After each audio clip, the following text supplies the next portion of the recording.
জনজাতিদের জন্য কাস্টমারি লর স্বীকৃতি সহ তার সঠিক বাস্তবায়নের দাবি নিয়ে আজ রাজ্যের মুখ্যমন্ত্রীর সঙ্গে দেখা করলেন ১৯টি জনজাতি গোষ্ঠীর এক প্রতিনিধি দল।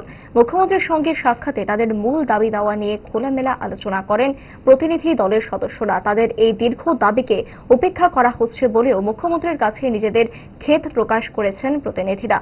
মুখ্যমন্ত্রী প্রতিনিধি দলের সদস্যদের সঙ্গে আলোচনা করতে গিয়ে তাদের দাবি গুরুত্ব সহকারে বিবেচনার আশ্বাস দিয়েছেন।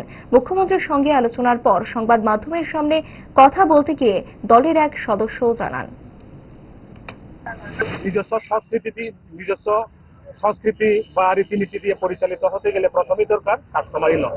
কিন্তু দীর্ঘ কয়েক দশক পেরিয়ে গেলেও একমাত্র জমাতিয়া সম্প্রদায়ের কাস্টমারি ল ব্যতীত অন্য কোন সম্প্রদায়ের কাস্টমারি ল এখনো অনুমোদিত হয় নাই বা কোডিফাই হয় নাই। তো আমরা অনেক সময় বিভিন্নভাবে আমরা কথা বলেছি, সরকারের সাথে কথা বলেছি এবং বিভিন্ন সময় আমরা মেমোরেন্ডাম দিয়েছি। তো এরপর গত 2022 সালের ডিসেম্বর মাসের 28 তারিখ এডিসি অধিবেশনে 14টা কাস্টমারি ল সর্বসম্মতিভাবে পাশ করা হয় এবং সেই কাস্টমারি ল গুলা রাজ্য সরকারের এখানে রাজ্যপালের অনুমোদনের জন্য পাঠানো হয়। কিন্তু আমরা পরে জানতে পারি এর থেকে কিছু কাস্টমারি ল এডিসিতে পাঠানো হয় সামান্য কিছু সংশোধনের জন্য, আর বাকি কিছু কাস্টমারি ল এখনো রাজ্য সরকারের এখানে পড়ে রয়েছে।